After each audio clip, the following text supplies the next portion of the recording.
All right, what do we have here? I have a Mad comic, #1, that I'd like you to take a look at. That's pretty damn cool. I was hoping you'd think that. Have you ever read it? Comic books aren't really my thing. I was more interested in the Mad art. It's cool. I mean, it's just really full of that, you know, preteen boy silly humor. Yeah. I can't believe you didn't read this. I'm not a boy, so maybe that explains it. I am selling this Mad comic issue #1 because it was purchased as part of a collection and the comic itself was not what I was really interested in. I'm hoping to get $2,500 for this comic. I would use that money to purchase other pieces of art that I'm interested in.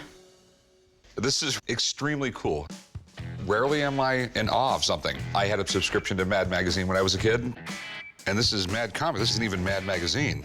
It's neat that it's a comic because eventually it turned into a magazine format because in the 50s, the government was like getting all weird about comic books and, you know, that they were screwing up kids' minds. Magazines weren't scrutinized the way comics were. Exactly. When it was first released, Mad was more than a comic book. It was a satire on current events. It wasn't afraid to get really close to the edge, just like today. I'm assuming you want to sell this. Yes. How much you want for it? I'm asking $2,500. Okay. I have no idea if that's a good price. I know they go for good money. I know. Right, and I feel like this is in very good condition. And if you're a Mad collector, you want to have Mad #1. I actually have a friend who grades these things. Do you mind if I call him and get him down here? No, that sounds great. Okay. Hang out a few minutes. I'll be right back. I'm fine with an expert coming in because I'm just as curious to find out what the grade of this particular comic would be. Wow. Oh. That's awesome. Well, it's Mad Comic. That's the weird thing. I've never seen one this old. At issue 23, they become the magazine. They were trying to get away from the comics code.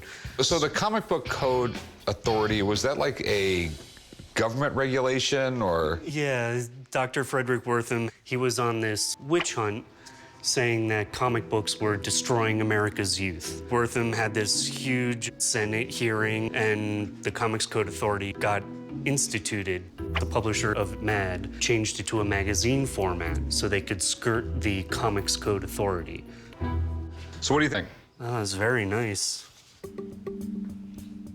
Got some fingerprints on the back. And the interior front cover also. Cover's a little bit tanning. You have some creases here along the spine. Little tanning on the pages, looks a little cream. Here, let me take a look at that black. It's a beautiful looking book. So grade-wise, it's a... On a scale of 1 to 10, it's around a 6.5 or a 7. I mean, what do you think it's worth? I would put the value at about $2,000. Well, thanks, man. I appreciate it. Anytime, Rick. This would be a great buy for the shop if Rick can get this for a good price. It'll sell quickly. So what's your best price? $2,000? Well, there's nothing in it for me at $2,000. I have to make money off it. Okay. So let me give you $1,300 for it. I would say $1,800. There's no money in it for me then. I can give you $1,400. Anything after that doesn't make sense. The lowest I can go is $1,500. If you change your mind, give me a call. Okay. Thanks. Thank you very much. I wasn't able to sell the comic today, but I will go home, I'll put it online, and I'm confident that I will get a price of $1,500 or better. Hey, how's it going? Good, how are you? All right. I have a KISS Gold Record Award, and it's autographed by all 4 original band members. That's cool. I mean, they actually had some pretty good music in the 70s. Until that disco album came out. I got the record handed down to me from an uncle. It's probably worth upwards of $3,000. I'd be willing to settle for no less than $1,500. I'm a big, huge KISS collector. It's KISS all the way, KISS Army. All right, cool. So where'd you get it? My uncle had worked for KISS in the printing department, and it was presented to him by the president of Casablanca Records. This particular album, it happens to be their debut album. Yeah.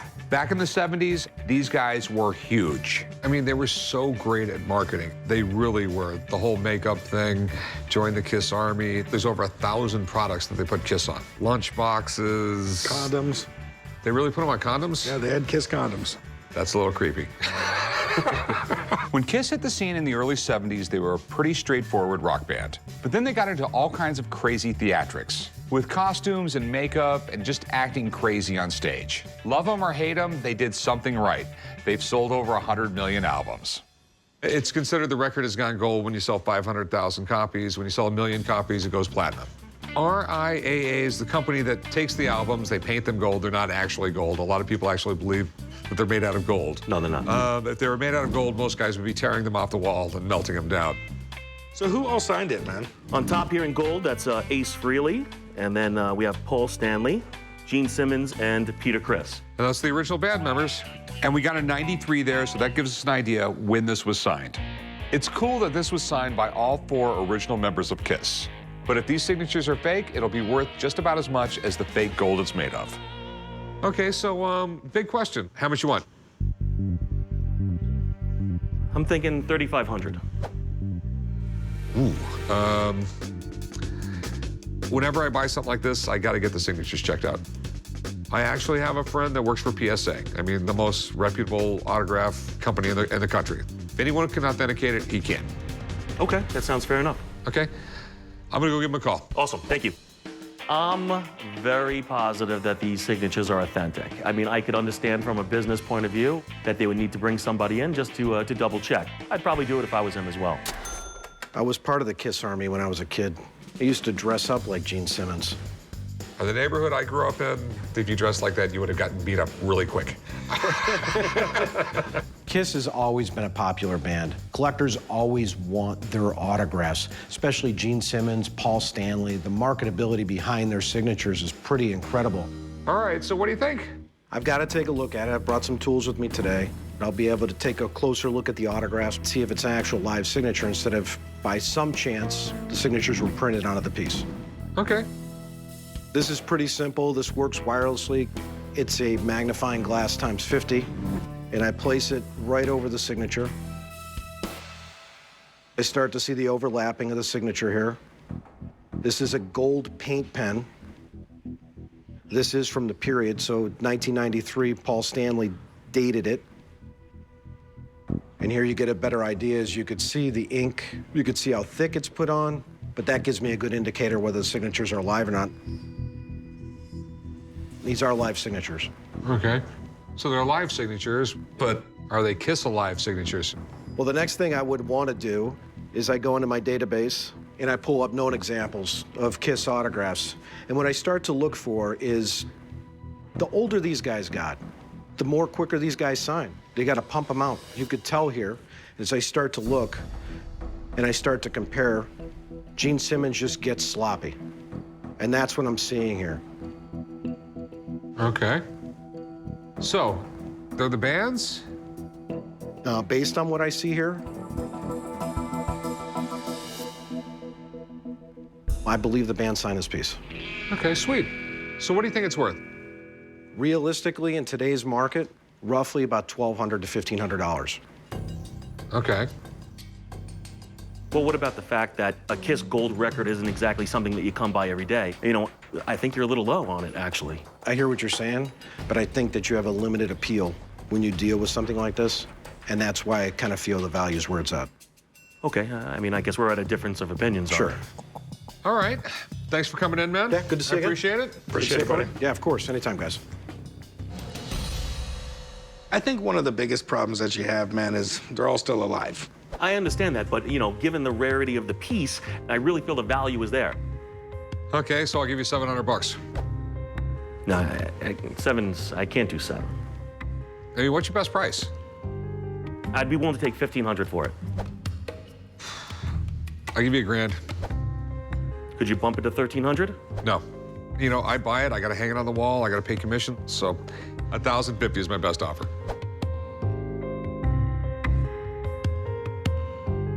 I don't think we're gonna be able to come to terms on it. Okay, thanks for coming in. All right, thank you. I appreciate it. Thanks, man. Thanks, guys. I might sell it on my own, but for now, it's just gonna hang on the wall, and I'm gonna get as much enjoyment out of it as possible. I got a call from a guy who's got an old motorcycle for sale. So I'm curious to see what he's got. This is it, huh? Yeah, it's my 1981 Honda CR80 Elsinore. I know when these things came out, they were badass, man. I remember my dad brought me my first 80. I don't think I ever forgave my mom because she thought it was too fast. I came home one day and my mom had actually sold it. This 1981 Honda CR80 is one of the top race bikes of 1981. I have 26 bikes and I'd like to get rid of one of them. I'd like to get $1,200 for it today. This was like the first bike a kid could actually race. Yes. You know, little 10-lap motocross races. It's got the JT head on it. Does. That was big, man. Everybody wanted one because the original one that came with it, it got a little too hot. I mean, for what these things were, they were rockets. Absolutely. Can I hear it run? Absolutely.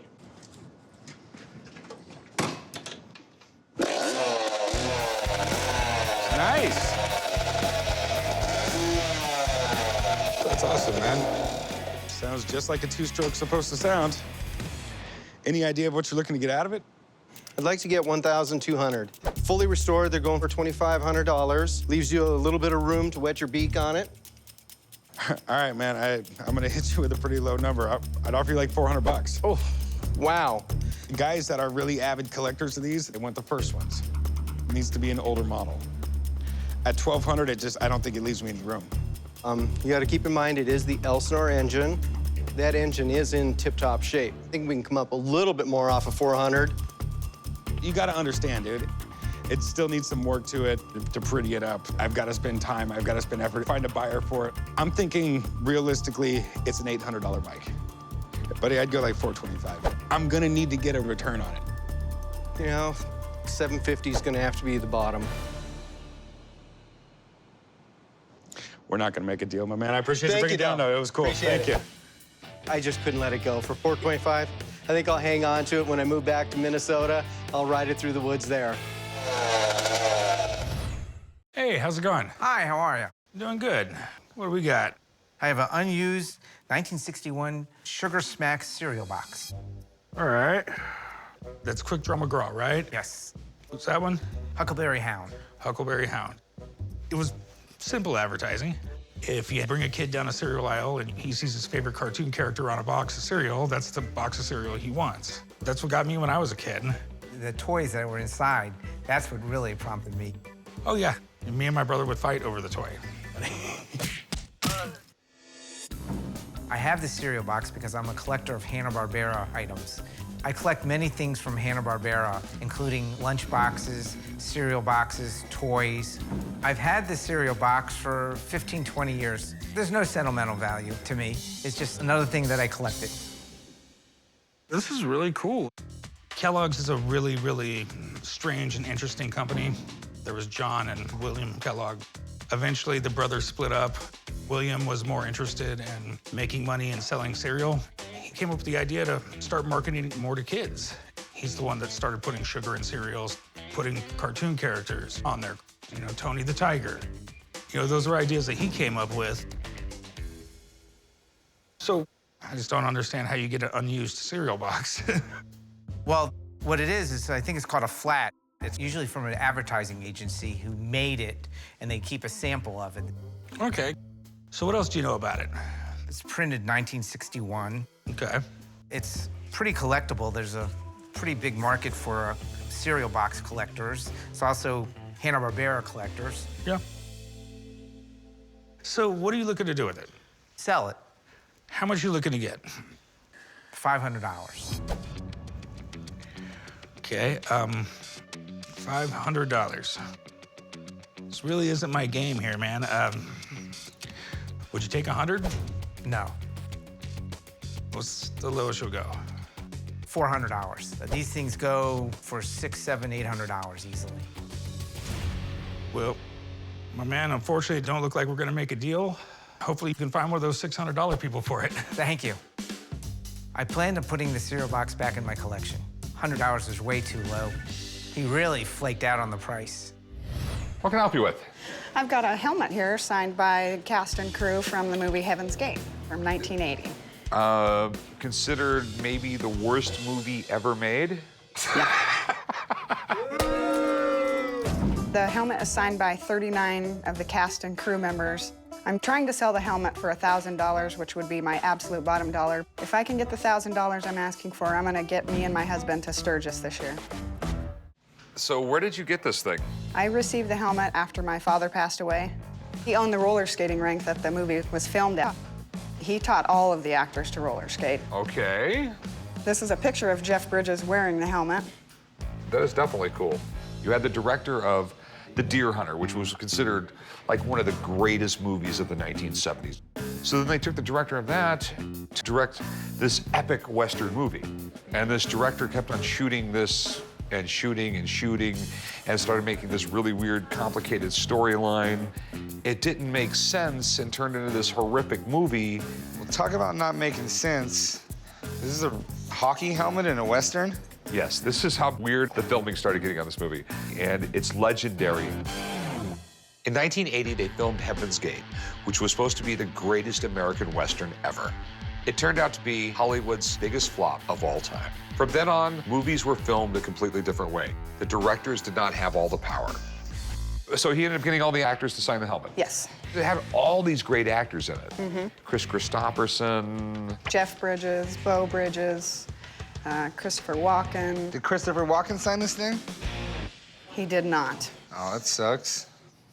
How much you want for it? I was hoping to get at least 1,000.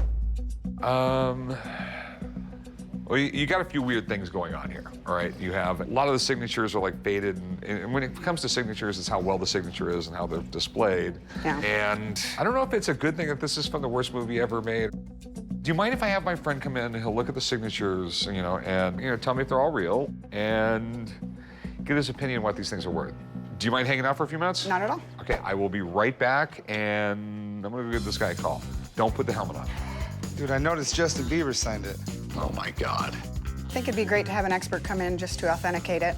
I know the signatures are real, but just to have another opinion would be helpful. So we have a skateboard helmet from the world's worst movie ever, and it's really bizarre that it's a skateboard helmet because it was a Western. Yeah, I mean, I know a little bit about this movie. Jeff Bridges obviously went on to have a great career, but, they had skating back in 1876, 1870s. How does that work? It's kind of interesting that this helmet was used for a scene that they cut from the movie, but it was kind of used as kind of a training thing when they taught these guys how to roller skate. They put helmets on them so no one got hurt. I want to take a look at the key signatures on here. Just compare them to known examples. We see Jeff Bridges here. The great thing about Jeff Bridges' signature is I haven't changed most of the time. It's been pretty consistent, very kind of sloppy, hurried, and that's the type of thing I look for with a signature. The other guy on here is Chris Christopherson, and same thing again. Chris Christopherson has his long, drawn-out signature, and while it's faded a little bit, I start to see the same formations here, on especially both of these signatures. So they're legit signatures? No doubt about signatures. Ink's live, Rick. You got no issues there. Okay, all right. What do you think it's worth? I put the value of this at maybe, say about $400. Okay. Thanks, man. Yeah, sure. Good to see you. Yeah. If Rick ends up working on a deal for this, I think it's an okay buy, but I think it's something they're gonna have to sit on for a long time. It's gonna take a rare customer to buy that piece. I mean, realistically, what is your best price? $1,000 would be the bare minimum I could take. There is no way I can take $400. I mean, I wouldn't even offer you that. I'd offer you more like $200 because I got to resell it. Let's face it, it's not a famous movie, it's an infamous movie. Good luck with it. Thanks for coming in. It was neat to see it. It's very got a cool. Great story. Thank you. The offer of $200 is insulting to me. There's too much history with the movie and the helmet to take such a low amount. Hey, how's it going? All right. Hey, I have an OG car I'd like to show you. OG gangster car. Original gangster car. Original okay. gangster. Pull into the alley. There's a lot back there. I'll meet you back there, all right? Okay. An OG car could be a classic hot rod or something covered in bullet holes for all I know. Sweet. So this is it, huh? Yeah, this is it. It's a 1940 Buick Sports Sedan Special. There's only one of this series in Nevada. This is a rare bird. And It was Fidel Castro's car. Really? Yes. To me, it's a rich man's car. It's just got its own look, personality. So I bought it and started restoring it, and that would be a beautiful car for someone. Beautiful. So who told you the whole story with it being related to Castro? I bought it from the chauffeur. Fidel Castro brought it when he went to Mexico for a few years to fight in the guerrilla war, and he didn't ship it back. So the car was in Cuba, got brought to Mexico, and then Castro was going back to Cuba and ended up leaving the car in Mexico. Exactly. Okay, I can understand. I mean, he was going back to Cuba to fight a revolutionary's war. Yes. You know, you don't want to show up to fight a war for the people in a Buick. Right. Castro, America, never been popular. I mean, once he let the Soviet Union put the bombs there, we were done with him. You know, I mean, you still can't get us Cuban cigar in this country over that. Do we have any kind of documentation, paperwork, anything? Right now, it's a lot of word of mouth, you know. We're gonna have to take the whole Castro part of this car and forget about it, because with no proof, it adds zero value. This is still a cool car, though, so there may be something we can work out. Do you mind if I kind of take a look around the car? Sure, take a look. Needs carpet. I have the original stereo system for it, the original radio. Okay. Yeah. I'm digging the swamp cooler. Swamp cooler. Back then in the 40s, they would open this up here, fill it with water, get it frozen, mount it back on, and on their way with that long trip, hitting the wind here and cooling the cab. That is cool. What are you looking to get out of it? $35,000. 35,000. Everything's there, all original, OG gangster, right here. All right. You be rolling, you be rolling. Let me tell you. All right, man. So I am not the expert on 1940 Buicks. Mind if I have a friend of mine come check it out? Sure, sure. Have them come out. This car is extremely cool, but I just can't tell how much of his asking price is tied into thinking it was actually Castro's car. 1940 Buick, man. That new body was called a C-body, torpedo body. Yes. Very distinctive, man. Very cool. This was GM's #2, basically Cadillac's little brother. Mind if I open the door and check it out? Go ahead, yeah. Great. Yeah, you didn't finish the carpeting or the headliner or any of that? I have the headliner, the carpet I don't have. Yeah, I can see like a different shifter in there that's obviously not original, right? No, Would have been a 3 on the tree. Right. Looks like the transmission's obviously been changed. Mind if we look underneath the hood, Yeah, brother? sure, let's do it. All American cars in 1940 were awesome. I can't wait to open the hood and see that cool motor.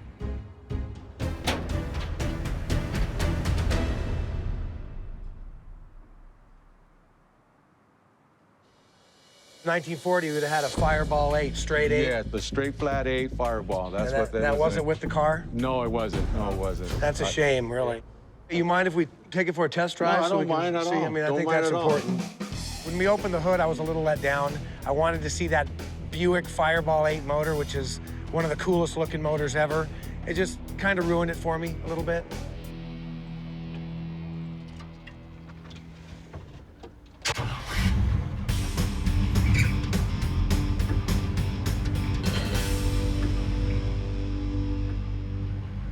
Wow, with the car running, the brakes almost go to the floor. They're really soft. Oh, man. Yeah. That's pretty iffy, man. You know? We've got some bad brakes here. They're way too soft. Yeah, I'm good. Yeah, this is too big of a car to be driving with brakes like that. Yeah, I feel better doing that. I really do. All right. The danger with soft brakes is they only go so far. So once you hit the ground, you're not pushing anymore. That's it. So if the car's still rolling, there's no stopping the car at that point.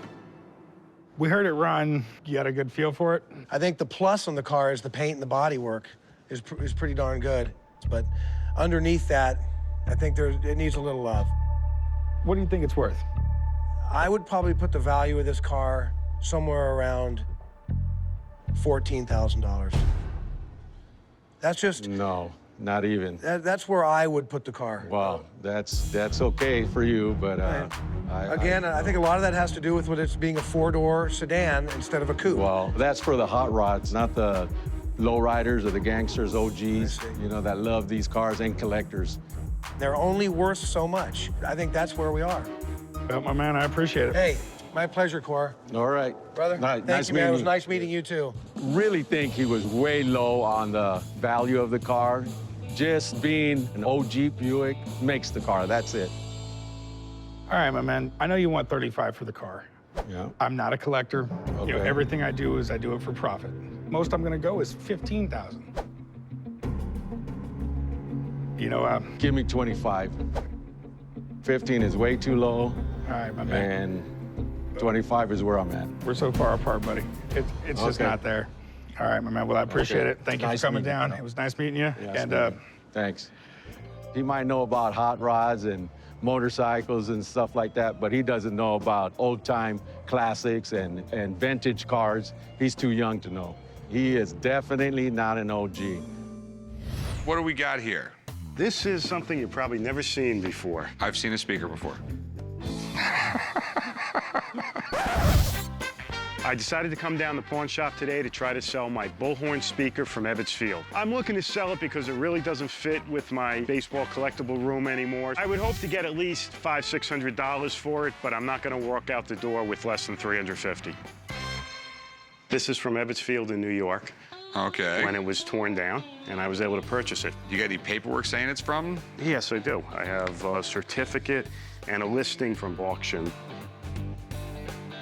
All right. Ebbets Field is such a historic stadium. You got some pictures? Yes, I do. So did you ever go to Ebbets Field? No, I never made it there, son. But it was quite a stadium. There was some World Series played there against the Yankees, right? Yep. Ebbets Field was home to the Brooklyn Dodgers, and it's where Jackie Robinson became the first black player in the major leagues. But when they tore it down, they didn't save much of it. There's actually footage of Ebbets Field being torn down with the seats still in it. So this speaker is a rare piece. They really don't make speakers like this anymore, and there's a reason why. Back then, there was a problem with the magnets. They didn't have the current type of magnets they have right now. So they had to make them like this because they had to project them to different parts of the field, because if they made it a normal speaker shape, you wouldn't be able to hear it. I mean, I guess it's in relatively good shape. It's a speaker. There's nothing really super special about it. Made out of metal. The thing that really makes it special, Jackie Robinson was probably announced through this speaker. Yeah. The speaker also works. We actually had it hooked up to an amplifier. People who grew up rooting for the Brooklyn Dodgers would die to have something like this. It's not something that'll fetch a huge amount of money, but if I can get it for a decent price, there's definitely a market for it. So what do you want to do with it? I'm looking to sell it. Okay, and what are you looking to get out of it? Looking for about $500.